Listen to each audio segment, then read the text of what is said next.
Assalamualaikum warahmatullahi wabarakatuh. Halo semuanya, perkenalkan nama saya Muhammad Hasbi Zikrillah dan dengan NIM 2511221006. Baiklah, pada video kali ini saya akan menyampaikan 4 materi mengenai yang pertama yaitu tazkiyatun nafs, yang kedua ada birrul walidain, yang ketiga ada stres dan penanggulangannya, dan yang keempat adalah etika berpakaian. Kita mulai dari yang pertama yaitu tazkiyatun nafs. Jadi kali ini kita akan membahas mengenai tazkiyatun nafs. Tazkiyatun nafs sendiri adalah proses membersihkan jiwa dari sifat-sifat buruk agar hati kita lebih tenang dan dekat dengan Allah. Nah, sedangkan tazkiyatun nafs sendiri adalah upaya untuk menghilangkan sifat sombong, iri, dengki, malas ibadah, suka marah dan menggantinya dengan sifat baik seperti sabar, ikhlas, jujur, dan rendah hati. Nah, lalu bagaimana caranya agar kita bisa menerapkan tazkiyatun nafs sendiri? Yaitu yang pertama, memperbanyak zikir di setiap harinya dengan membaca tahmid, tahlil, masya Allah. Hal ini berfungsi agar hati kita menjadi lembut. Nah, yang kedua, solusi kedua yaitu jaga sholat tepat waktu, jangan lalaikan sholat. Maka kalau bisa bagi laki-laki utamakan untuk sholat berjamaah di masjid. Nah, cara melakukan tazkiyatun nafs sendiri yang ketiga yaitu memperbanyak bertaubat dan memperbaiki kesalahan. Nah, hal ini kita harus mawas diri. Mawas diri yaitu sadar akan kesalahan yang kita lakukan. Karena ada kesalahan tersebut, kita harus segera bertobat kepada Allah. Nah, yang keempat yaitu pilih lingkungan yang baik agar kita terjaga dari keburukan. Dan yang terakhir yaitu pelajari ilmu agama agar punya pedoman yang benar. Kita harus memperkuat nilai agama yang ada pada diri kita agar kita tidak mudah goyah dan mudah terpengaruh oleh lingkungan yang kurang baik. Nah, oleh karena itu tazkiyatun nafs itu adalah proses seumur hidup. Semakin kita menjaga hati dan semakin tenang hidup kita. Nah, pembahasan kedua yaitu birrul walidain. Birrul walidain adalah berbakti kepada orang tua. Nah, kita masuk ke kategori birrul walidain ini, yaitu berbakti kepada kedua orang tua dan salah satu amalan terbesar dalam Islam setelah ibadah kepada Allah. Nah, birrul walidain berarti menghormati, menaati, dan membuat orang tua bahagia. Bentuknya bisa sederhana. Yang pertama, tidak berkata kasar atau membantah kepada orang tua, membantu pekerjaan rumah seperti menyapu, mencuci piring, atau lain sebagainya. Yang ketiga, ada mendengarkan nasihat dengan baik. Yang keempat, mendoakan mereka setiap hari agar diberikan umur yang panjang, diberikan kesehatan, dan diberikan rezeki yang melimpah. Selanjutnya ada mendoakan mereka mendoakan mereka setiap hari, dan yang terakhir menjaga sikap dan perilaku agar tidak menyusahkan mereka. Nah, teman-teman, dalam Islam sendiri membuat orang tua ridha itu adalah membuka pintu rezeki dan keberkahan hidup. Karena ridho Allah tergantung pada ridho orang tua, teman-teman. Nah, jadi birrul walidain ini berbakti tersebut bukan hanya saat kita diminta untuk menghargai, menghormati orang tua kita, teman-teman, tapi menjadikan orang tua sebagai prioritas hidup dan menjadi poin utama dalam hidup kita, yaitu menghormati dan menghargai orang tua. Nah, selanjutnya kita lanjut ke poin ketiga, yaitu stres dan penanggulangannya.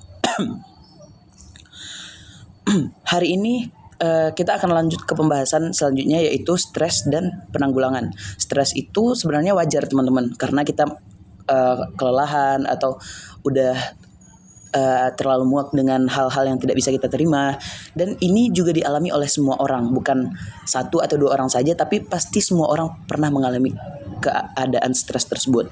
Namun kita juga harus tahu bagaimana mengatasi stres tersebut dengan baik dan benar. Nah, stres muncul itu karena tekanan, tugas sekolah, tugas kuliah, atau masalah rumah, hubungan dengan teman, atau pikiran berlebih mungkin. Nah, tanda-tanda kita stres itu yang pertama adalah kita menjadi lebih mudah marah, mudah tersinggung, susah untuk fokus, sulit untuk tidur, dan badan akan cepat merasa lelah. Nah, lalu bagaimana cara mengatasinya, teman-teman? Cara mengatasi stres tersebut, kalau Hasbi pribadi itu biasanya misalkan sekarang kan kita lagi sibuk dengan makam, teman-teman, karena kita udah mulai merasa lelah dan mulai sedikit stres. Jadi Hasbi ketika waktu sholat Hasbi lebih memilih untuk sholat terlebih dahulu, karena itu adalah salah satu recharge energi bagi SBI. Nah, bukan peres ya Bang. Hei. Dah, selanjutnya poin yang bisa kita lakukan ketika kita sedang mengalami stres. Kita bisa curhat kepada orang yang kita percaya dan tidak membocorkan apa yang sedang kita alami. Nah, yang selanjutnya yaitu atur waktu belajar dan istirahat. Intinya jangan sampai kelelahan teman-teman. Dan yang selanjutnya lakukan aktivitas positif seperti olahraga ringan, seperti beribadah, zikir, dan membaca Al-Quran agar hati menjadi lebih tenang. Nah, yang terakhir kurangi overthinking dengan fokus pada langkah yang bisa dikerjakan sekarang. Nah, stres itu bukan akhir dari segalanya. Namun dengan manajemen yang tepat, kita bisa melewatinya dan tetap produktif. Selanjutnya ada etika berpakaian. Nah, materi terakhir dalam video ini adalah etika berpakaian. Dalam Islam, berpakaian bukan hanya menutup tubuh atau menjaga aurat, tetapi menjaga kehormatan dan menunjukkan akhlak dan etika yang baik. Nah, etika berpakaian ini meliputi yang pertama yaitu menutup aurat sesuai dengan syariat. Bagi laki-laki auratnya dari pusar sampai ke lutut. Nah, jadi mereka wajib menutup aurat tersebut. Namun untuk menjaga etika, kita harus menutup aurat kita mulai dari menggunakan baju sampai menggunakan celana panjang. Nah, bagi perempuan yaitu auratnya seluruh bagian tubuh kecuali wajah dan telapak tangan. Yang selanjutnya yaitu menghindari berpakaian yang ketat, transparan atau meniru pakaian yang tidak sopan. Memakai baju yang bersih dan rapi dan tidak terlalu berlebihan dalam menggunakan pakaian agar tidak menimbulkan fitnah dari khalayak ramai. Nah, kita juga harus berpakaian sesuai dengan situasi dan harus sopan di hadapan orang tua dan masyarakat. Misalkan kita sedang